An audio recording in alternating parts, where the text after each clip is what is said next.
噴入れてるかな。ああ、多分そうだろうね。でかい。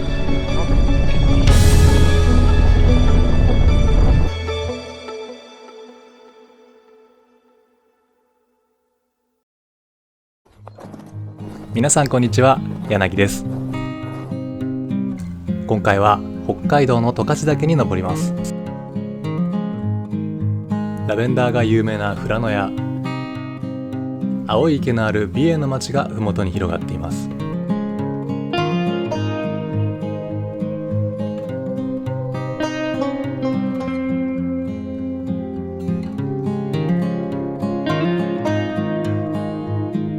十勝岳は現在も噴煙を上げている活火山です。記録が残る江戸時代末期以降だけでも5回の大規模な噴火を経験しています。中でも1926年の大正噴火は甚大な被害を及ぼしました。噴火の熱で溶けた大量の雪が土砂や木々を取り込んで泥流となり、富良野や美瑛といった山麓の開拓地を襲ったのです。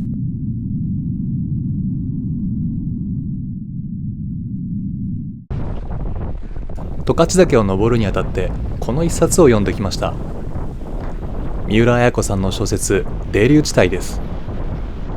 この小説は大正噴火による泥流の悲劇を描いた物語です。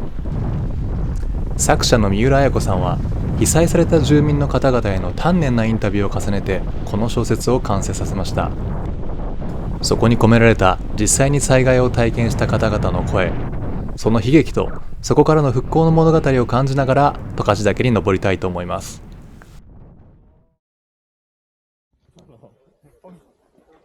本来の力を。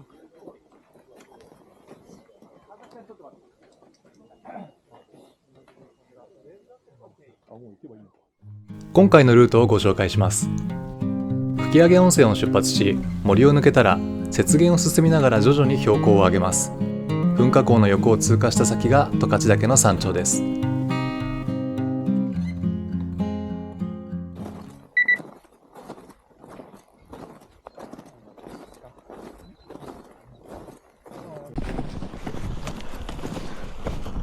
山頂方面はガチってんね。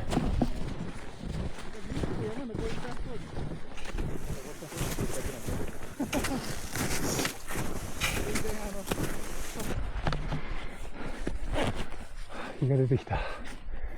ここで小説「泥流地帯」のあらすじをご紹介します。主人公家族は北海道上富良野で暮らす開拓農民です。物語はこの一家が明治末期から大正期にかけて直面する貧困、家族との別れ、そして十勝岳の噴火による泥流災害という苦難の中で懸命に生きる姿を描いています。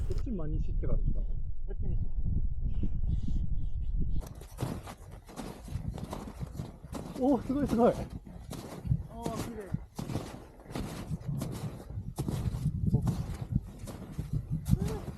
いしょ。だいたい山の形、イメージできるかな。ね。今回登ったのはまだ雪深い3月初旬。大正噴火が発生したのは5月下旬でしたが、十勝岳には1メートル以上の積雪が残っていたそうです。大正噴火ではこの残雪が溶けて泥流が発生しました。融雪型火山泥流と呼ばれる現象です。融雪型火山泥流は噴火の熱で溶けた雪が土砂や火山灰などを巻き込みながら一気に流れる現象です。大量の泥流が一度に流れ下るため速度が速く、広範囲に被害をもたらす可能性があります。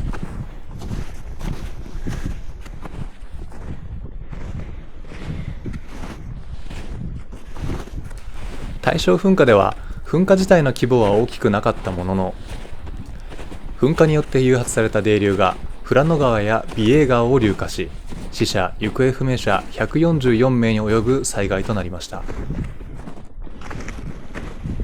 小説では主人公家族が30年かけて開拓した土地が瞬く間に流される様子が描写されています。泥流地帯からその一節をご紹介します。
勝岳避難小屋に到着。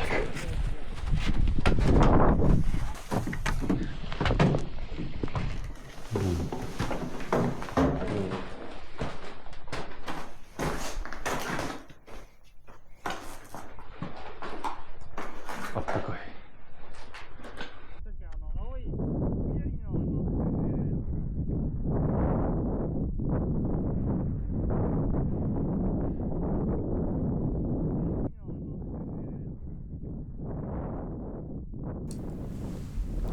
この地図は大正泥流の到達範囲を示したものです。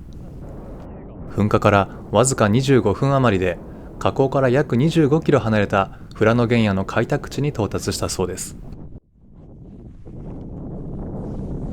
大正噴火の当日は雨が降っており、山には雲がかかっていたため、麓の町からは噴火や泥流の発生を視認できなかったことが被害を拡大させたそうです。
十勝岳は大規模噴火のたびに新たな火口を作ってきました。大正火口の近くからは現在も噴煙が上がっています。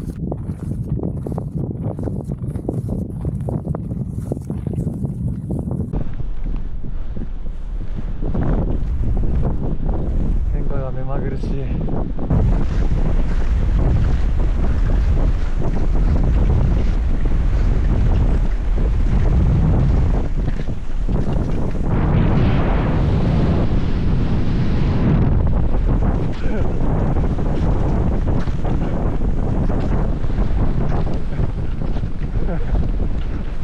飛ばないな。あの辺りから噴煙出てるかな。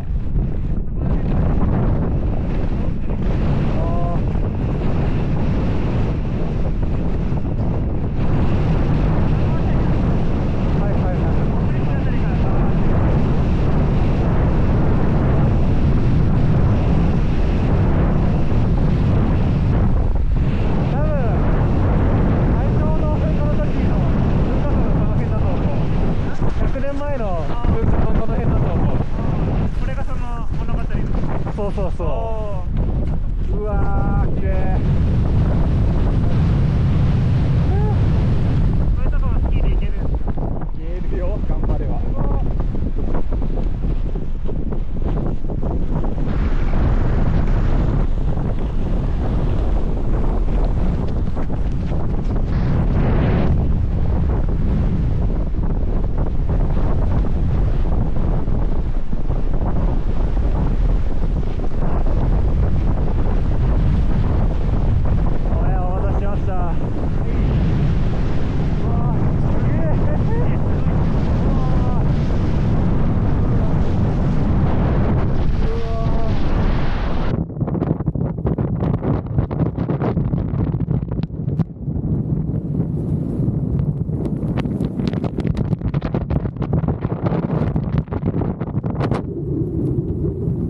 着。うわ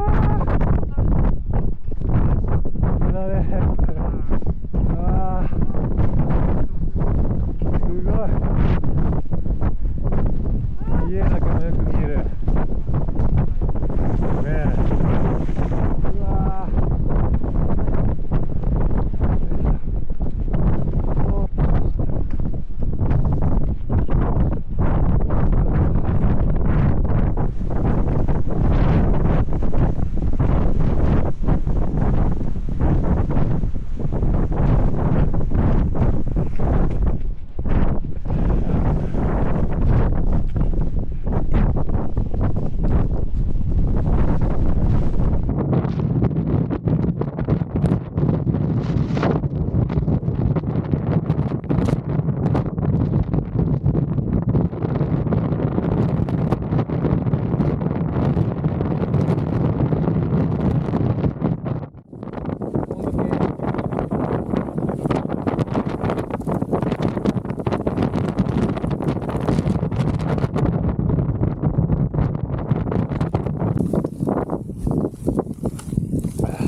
これすごいね。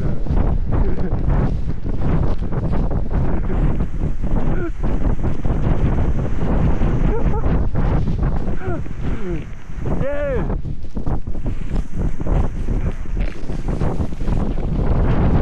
滝です。あー怖いなこれ。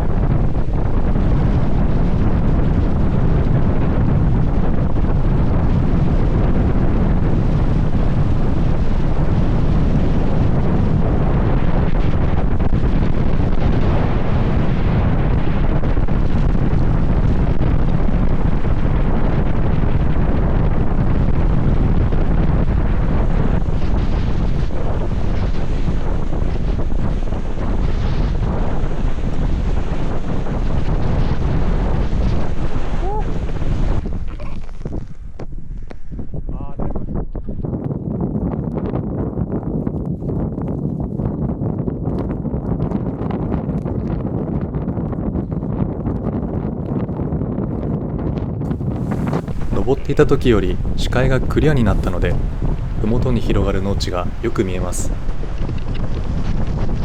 大正噴火の泥流被害によって農作物が育たなくなりましたが、8年の歳月をかけて農地を再生させたそうです。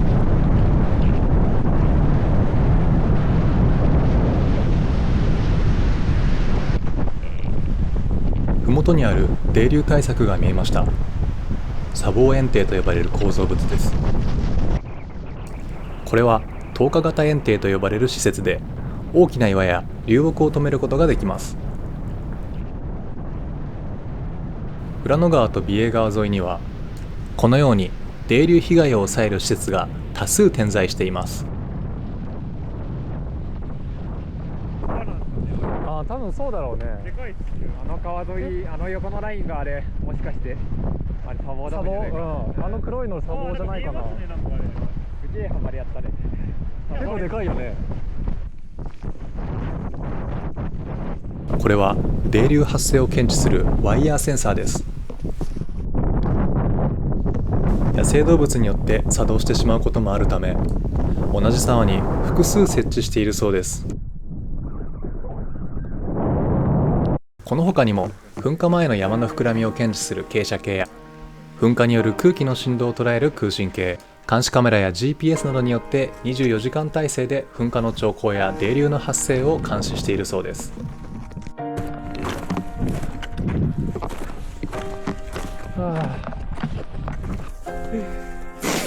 お疲れ様でした。